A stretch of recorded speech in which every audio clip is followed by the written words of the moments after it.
जी तो हमेशा उन्होंने ये बात कही है कि मुसलमानों के हाथ में वो एक हाथ में लैपटॉप और एक हाथ में कुरान देखना चाहते हैं और काम भी उन्होंने किए हैं मुसलमान समाज को आगे बढ़ाने के लिए। तो आपकी शिकायतें, अगर हम हेट स्पीच की बात करें तो मुझे लगता है कि दोनों ही समाजों में, जैसे अभी कुछ दिन पहले सरतंत्र से जुदा वाले वारदात हुए, उसको लेकर भी मुझे लगता है दोनों तरफ से बराबरी से अगर गलत हो रहा है, धर्म के नाम पर कोई मार रहा है, तो आपको नहीं लगता कि इसमें सिर्फ धर्म को ना बुलाकर हमें एक तरह से आवाज उठानी चाहिए कि अगर चाहे कन्हैया लाल की हत्या हो रही है या फिर जुनैद की हत्या हो रही है धर्म के नाम पर?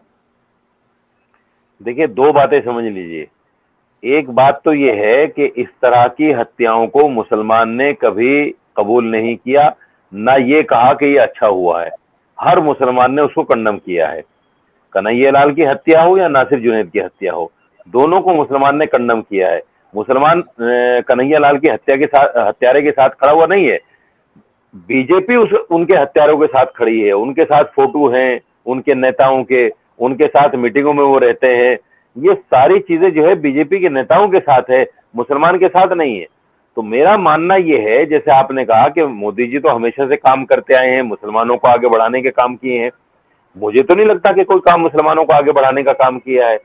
अगर मोदी जी साफ नीयत से कहते हैं कि एक हाथ में लैपटॉप एक हाथ में कुरान, तो भी आप देखिए माइनॉरिटी बजट का क्या हाल है। मौलाना आजाद फाउंडेशन का बजट जो 160 करोड़ का हुआ करता था वो सिर्फ 10 करोड़ रह गया। तो ये कौन सा आगे बढ़ाने वाला काम है। उसी के साथ मानस एक प्रोग्राम चलता था, उसके तमाम जितने मुलाजिमीन थे उन तमाम को खत्म कर दिया, मानस प्रोग्राम खत्म कर दिया।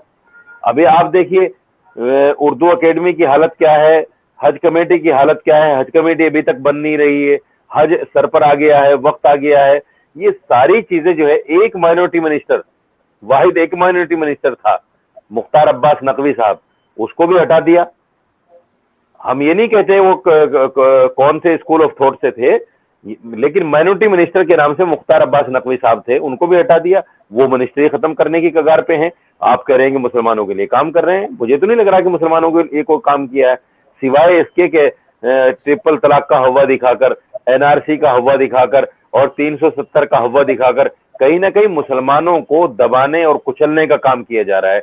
मुसलमानों को हिंदुओं की नजर में जलील करने का काम किया जा रहा है। ये कोई आगे बढ़ाने का काम नहीं होता। अगर आगे बढ़ाने की बात है तो फिर माइनॉरिटी मिनिस्ट्री को आप बहाल कीजिए, जो 160 करोड़ का बजट है वो दीजिए, जो मानस को आपने खत्म किया उन तमाम लोगों को वापस लाइए। मौलाना आजाद फाउंडेशन तमाम खत्म होने की कगार पे है और आप कह रहे हैं कि मुसलमानों के लिए काम किया है। आप एक काम बताइए जो मुसलमानों के लिए किया हो सिवाय ट्रिपल तलाक के, और वो भी हिंदुओं को खुश करने के लिए किया है। वो मुसलमानों की फलाह बहबूद के लिए नहीं किया, बल्कि हिंदुओं को खुश करने के लिए किया है, मेरा मानना है। अब देखिए, खत्म होती तो हिंदू कैसे खुश होंगे? हिंदू ऐसे खुश होंगे कि अगर हिंदू अपनी बीवी को तलाक देता है तो उसको तो 1 साल की सजा है, और मुसलमान ट्रिपल तलाक देता है तो उसको 4 साल की और 5 साल की सजा है, बल्कि 7 साल की सजा है। तो हिंदू तो खुश होगा ना कि इनका इलाज कर दिया, और खुश हो रहे हैं। हम तो समाज में रहते हैं, हम लोगों की बातें सुनते हैं, पब्लिक में बैठते हैं, तो कहते हैं, लोग कहते हैं कि हाँ मुसलमान का इलाज मोदी जी कर रहे हैं। अगर आपको तलाक की इतनी फिक्र थी, 22 लाख महिलाएं अबेंडेड हैं हिंदुओं में, उनका तो आपने कुछ नहीं किया। दोनों तरफ ही आप देखिए ना, सिर्फ हिंदुओं को खुश करने के लिए ट्रिपल तलाक का एक कानून नाफिज कर दिया। अब उसके बाद में अंबर जी आप देखिए, मेरे सामने हजारों केसेस ऐसे हैं कि ट्रिपल तलाक हो गई और वो मुसलमान लड़की मारी मारी फिर रही, उसकी कोई सुनवाई नहीं है। लड़का पैसे देके छूट जाता है थाने से, लड़का पैसे देके छूट जाता है, कोई उसको उसका पुरसाने हाल नहीं है। बस कानून बन गया, हिंदुओं को खुश कर दिया, मुसलमानों को डरा दिया, अब उसका कोई पुरसाने हाल नहीं है, फिर औरतें मारी मारी फिर रही हैं। तो आप एक बार बताइए, अगर तलाक के गलत तरीके के खिलाफ अगर सरकार कानून बनाती है तो इसमें नाराजगी किस बात की है? और मुझे तो लगता है कि समाज में अगर कहीं पे भी ये गलत हो रहा है तो उसके खिलाफ जरूरी है कि कोई भी सरकार, जो स्टेट गवर्नमेंट होती है, उसकी जिम्मेदारी होती है कि वो इस पे इंटरवीन करे और उसके खिलाफ सशक्त कानून बनाए। और आपने बात की जुनैद और नासिर के उस केस की, तो उसके उस मामले को लेकर सीएम खट्टर ने बोला और खुलकर बयान दिया कि जो कोई भी इस मामले में लिप्त पाया जाएगा उनके खिलाफ सख्त कार्रवाई की जाएगी, ऐसा उन्होंने बयान दिया है मीडिया के आगे। तो आप किस उस पे कह रहे हैं कि उन पर कोई कार्रवाई नहीं हो रही है? अब सुनिए बात, आपने एक तो ये कहा है कि नासिर जुनैद के हत्यारों के लिए सीएम खट्टर ने कहा है। आपको याद होगा प्राइम मिनिस्टर मोदी ने भी कहा था कि जो लोग गाय के नाम पर गाय रक्षक बनकर जो है इस तरह की वारदात कर रहे हैं, उनका रात का रिकॉर्ड कुछ और होता है, दिन का रिकॉर्ड कुछ और होता है। ये तो मोदी जी ने भी कहा था। लेकिन उसके बाद में कितनी हत्याएं हो गई, क्या उन पर कोई कार्रवाई हुई है? नहीं हुई है। इस तरह के बयान ये राजनीतिक बयान होते हैं। इस तरह के बयान का मतलब ये नहीं होता कि भाई उस पर कार्रवाई हो गई। नासिर जुनैद का जो हत्यारा है मानो मोनी सर, भाग गया देश छोड़कर। कहां सरकार ने पकड़ा है उसको और खुली छूट दी है उसको बाहर जाने की। दूसरी बात, आपने कहा कि अगर कोई कानून सरकार बनाती है उसका बिल्कुल अधिकार है सरकार का। हम ये नहीं कहते कानून क्यों बनाया, हम ये कह रहे हैं कि कानून, एक तो आपने मुसलमान लड़का अगर ट्रिपल तलाक देता है तो उसको जो है एक ऐसा कानून बना दिया जो जिसमें 7 साल की सजा है। दूसरे, कानून बनाने के बाद उसका इम्प्लीमेंटेशन जो है वो बड़ा अहम होता है। उस पर अमल दरामद कराना, तमाम जितने भी मुतल्लका थाने हैं या जो जितनी भी एजेंसीज उसके ताल्लुक से हैं उन तमाम को एक्टिव रखना। आज आप देखिए कितने ट्रिपल तलाक के केस आते हैं थानों में और कितने सॉल्व होते हैं, कोई सॉल्व नहीं होता। सारे के सारे पैसे दे के लड़के आजाद घूम रहे हैं। मैंने पहले भी कहा है, तो कानून बनना कोई बात नहीं है, सरकार का अधिकार मैं मानता हूं। रेप के ऊपर कानून बना था जब दिल्ली में एक बड़ा घिनौना रेप हुआ था, आपको याद होगा। उसके बाद में फिर लोग रेप कर रहे हैं। तो कानून बनने से कोई भी काम जो है खत्म नहीं होता। कोई भी बुराई जब खत्म होगी जब सरकार की नीयत और नीति ईमानदार हो जाएगी। ये तो कानून बनते रहते हैं और सरकार के नुमाइंदे उस काम को करते रहते हैं। फिर कितने लोग हैं बीजेपी के जो रेप के कानून में लिप्त हैं और कोई कार्रवाई नहीं हो रही है। लड़की के खानदान को खत्म कर दिया और कोई कुछ नहीं हो रहा है उनका। ये सारी चीजें आप लोग जानते हैं, अच्छी तरह जानते हैं, और फिर इनका साथ देते हैं तो बड़ा अफसोस होता है। देखिए, गलत को गलत कहना हर नागरिक की जिम्मेदारी है। मैं ये मोदी जी की मुखालफत में नहीं कह रहा हूं या बीजेपी और आरएसएस की मुखालफत में नहीं कह रहा हूं, सिर्फ इसलिए कह रहा हूं कि नीयत और नीति में फर्क है। और मैं ये भी कह रहा हूं कि अगर नीयत और नीति सही हो जाए तो मैं साजिद रशीदी सबसे पहला आदमी होऊंगा जो ये कहेगा कि नहीं, बीजेपी बहुत अच्छी पार्टी है और बीजेपी सरकार बहुत अच्छी सरकार चल रही है। हर आदमी को बीजेपी के साथ आना चाहिए, आरएसएस के साथ आना चाहिए, क्योंकि नीयत और नीति साफ नहीं है। हम एग्जाम्पल देख रहे हैं, जितने भी कानून बनाए हैं। अब 370 की बात को लेकर आप देखिए, 370 को क्यों हटाया गया था, 35A को क्यों हटाया गया कश्मीर में, कि वहां लोग जमीनें लेंगे। आप मुझे बताइए कितने लोगों ने जमीनें ले ली वहां और कितने लोग आबाद कर दिए। कश्मीरियों का राग अलापते हैं ये लोग कि कश्मीरी पंडितों के साथ ये हो गया, फला हो गया, बड़ा रोना रोते हैं, बड़े आंसू बहाते हैं। 10 साल के अंदर एक कश्मीरी पंडित को स्थापित किया नहीं किया, उनके नाम पर वोट जरूर ले रहे हैं। तो ये सारी चीजें क्या देश देख नहीं रहा है? देखिए, देश को बहुत ज्यादा मूर्ख नहीं बनाया जा सकता। आज की जो जनता है वो सोशल मीडिया से और अपनी एजुकेशन के बल पर बहुत कुछ समझती है और जानती है। ये अलग बात है कि कुछ लोग जो है जज्बात में आकर धर्म की जो अफीम पिलाई गई है उसकी वजह से जो है इनको वोट कर रहे हैं। लेकिन एक वक्त आएगा, हर आदमी समझेगा और फिर जो है इनको सब लोग नकारेंगे, क्योंकि हालात अच्छे नहीं है। तो वो समझने की बात है।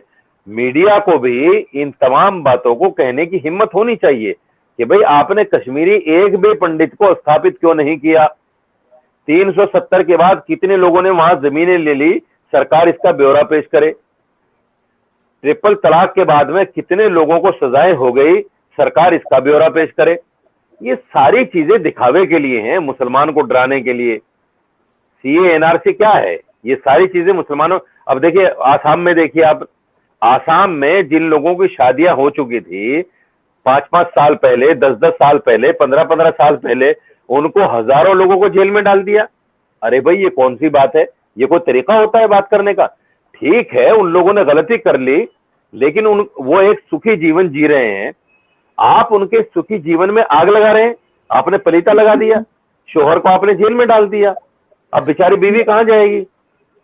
तो ये सारी चीजें हैं जो हेल्थ सर्वेयर्स होते हैं उन्होंने सर्वे किया था और वो सारी जो भी उन्होंने कार्रवाई की थी, वो जो रिपोर्टेड केसेस थे उन्हीं के आधार पर उन्हीं को के खिलाफ कार्रवाई हुई थी।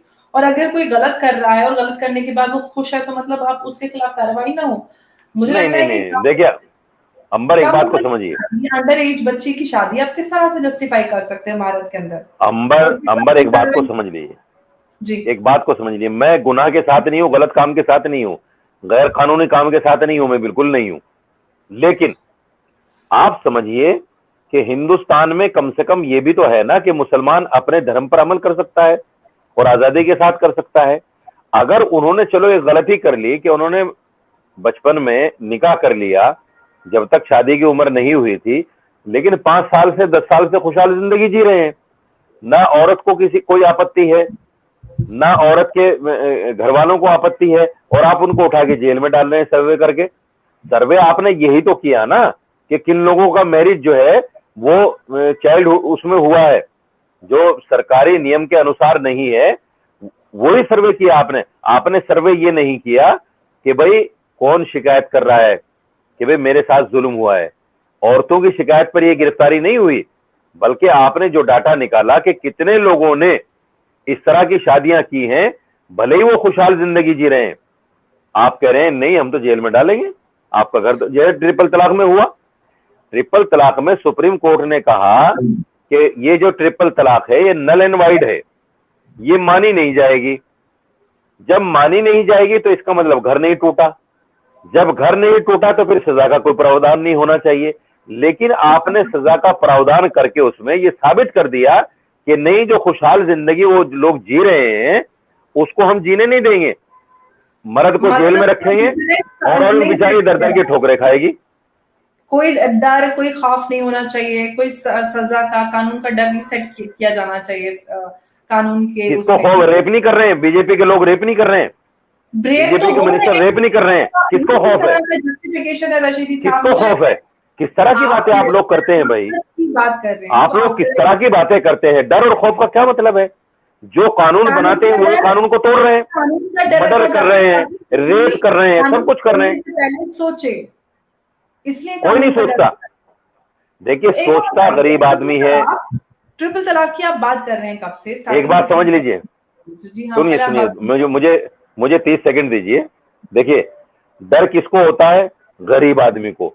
उस गरीब आदमी को जिसके पास वकील को देने के लिए पैसे नहीं है, जिसको हराम खिलाने के लिए पुलिस वालों को पैसे नहीं है, उसको डर होता है। और जो मालदार लोग हैं उनको क्या डर है?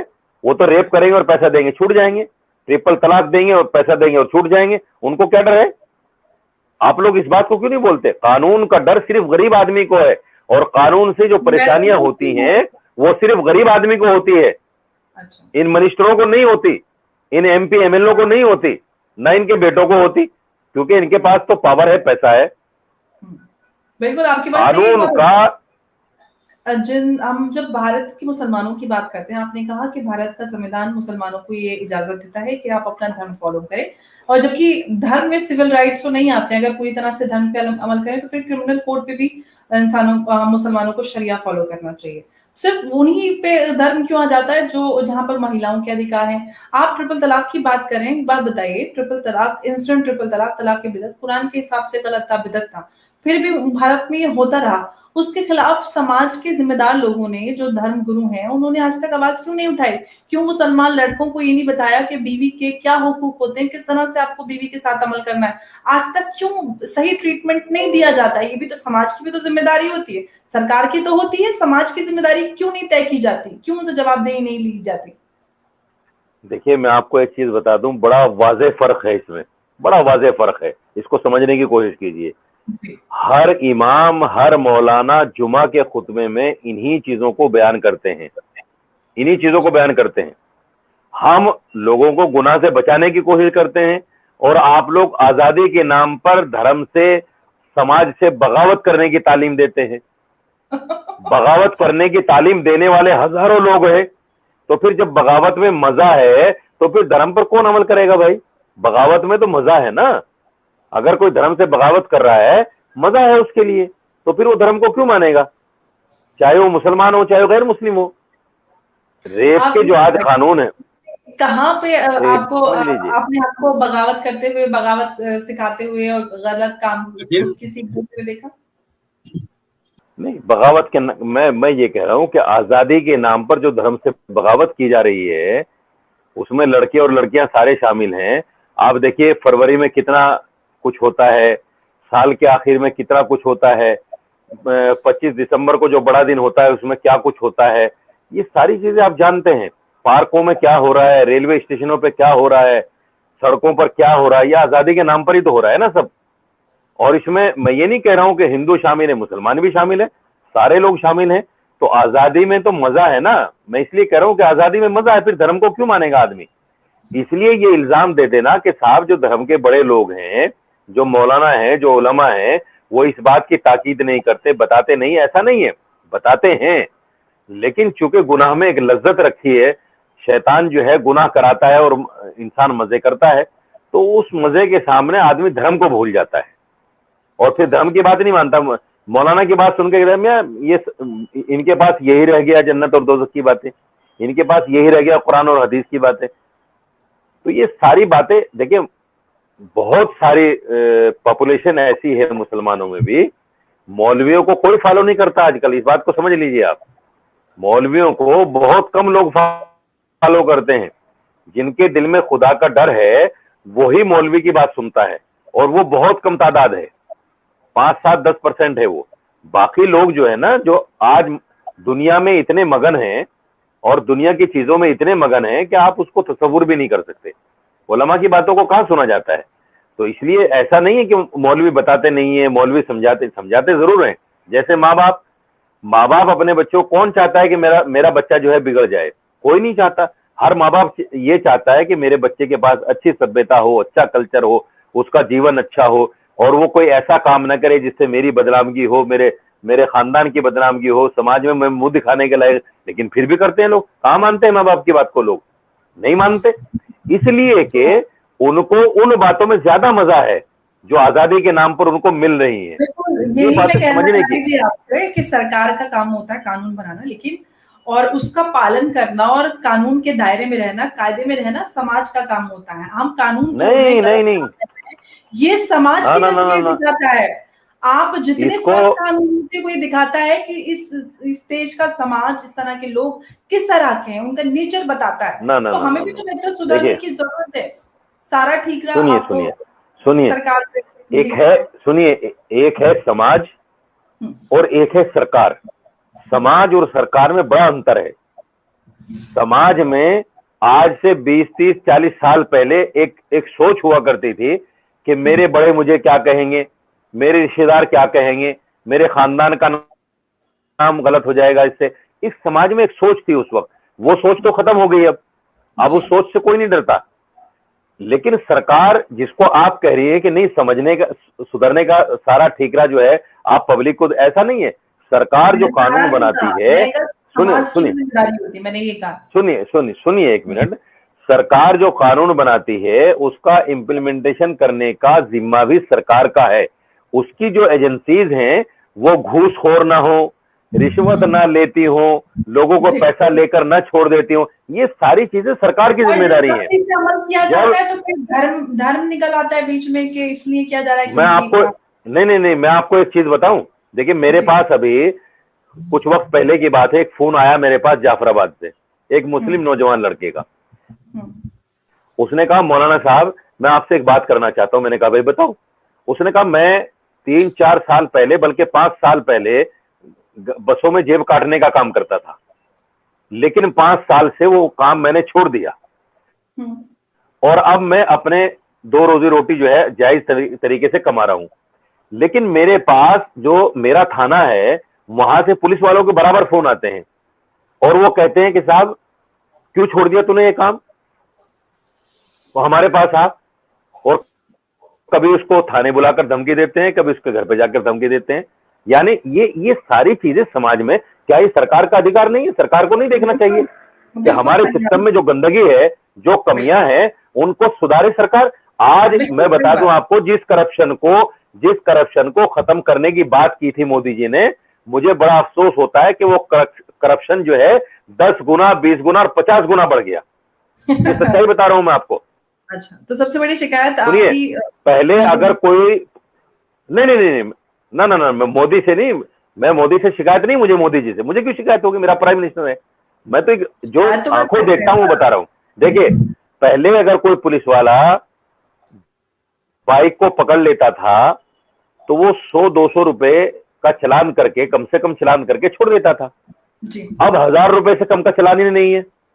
अब या तो 1000 रुपए का चालान कराओ या तो 500 रुपए घूस के दो उसको, अगर आपको चालान नहीं कराना। यानी इतना मुंह फट गया है, 100-200 रुपए में काम नहीं चलता। ये आपकी बातें बिल्कुल जायज है, करप्शन है, कहीं पे भी घूसखोरी और इस तरह की चीजें तो बिल्कुल जायज है, उसके खिलाफ आवाज उठानी चाहिए और बात करनी चाहिए बिल्कुल, क्योंकि सिस्टम ठीक होना बहुत आवश्यक है। हम जिस देश हमारा जिस स्थान पर पहुंच रहा है, ऐसे में अगर इस तरह की छोटी छोटी चीजें सामने निकल कर आती हैं तो बिल्कुल वो राह में रोड अटकाने का काम करती हैं। और 2024 के लिए बीजेपी ने तैयारी शुरू कर दी है, ज्यादा से और एक और बात मैं आपसे बता दूं। देखिए, जो लोग हीट स्पीच दे रहे हैं, इनकी तरफ से मारने काटने की बातें कर रहे हैं, सब कुछ कर रहे हैं, वो बिल्कुल आजाद घूम रहे हैं। और मेरे जैसा आदमी जो अल्हम्दुलिल्लाह मैं अपनी पूरी जिंदगी के बारे में कह सकता हूं कि सरकार के खिलाफ या सरकार के सिस्टम के खिलाफ या देश के खिलाफ एक नुक्ता, एक उंगली रखने को कहीं जगह नहीं मिलेगी आपको। लेकिन मेरे खिलाफ 2 केस हो गए। एक सहारनपुर में केस कर दिया मेरे खिलाफ और एक गुजरात में कर दिया। अब मैं जमानतें कराता फिर रहा हूं। जो लोग असल मुजरिम हैं उनको देश से भगाया जा रहा है, और जो लोग सच बोलने की हिम्मत और ताकत रखते हैं उनके खिलाफ केस लग रहे हैं। अच्छा, तो ये सिस्टम की कहीं ना कहीं कमी है। सच बोलने की वजह से आप पे केस हो गया? बिल्कुल सच बोलने की वजह से हो गया, बिल्कुल सच बोलने की वजह से हुआ है। और ऐसे केस लगा दिए जिसमें 3-3 साल और 5-5 साल की सजा है। ये बड़ा गंभीर विषय है अंबर। मैं इसलिए कह रहा हूं कि आज के वक्त में बोलना भी जुर्म हो गया सरकार के खिलाफ, क्योंकि सरकार के पास नीयत तो है नहीं। जिम्मेदारी के साथ हमें बोलना चाहिए। हम वैसे ही हमारे समाज में हिंदू मुसलमानों के बीच काफी दूरी हो चुकी है। ऐसे में हम सबकी जिम्मेदारी है एक भारतीय होने के नाते कि हम कोई भी। अच्छा, मैं आपको एक एग्जांपल देता हूं। आप बड़े धैर्य से सुनिए। मैं आपको एक एग्जांपल देता हूं। मेरे बयान को आप पूरा सुनिए और फिर मुझे बताइए कि मैंने इसमें क्या गलत कहा। मैंने कहा कि भाई जो बाबरी मस्जिद का फैसला हुआ है उसमें 3-4 बातें मुख्य रूप से सुप्रीम कोर्ट ने कही है। एक ये कही है कि ऐसे कोई अवशेष नहीं मिले जिससे पता चले कि मंदिर तोड़कर मस्जिद बनी हो।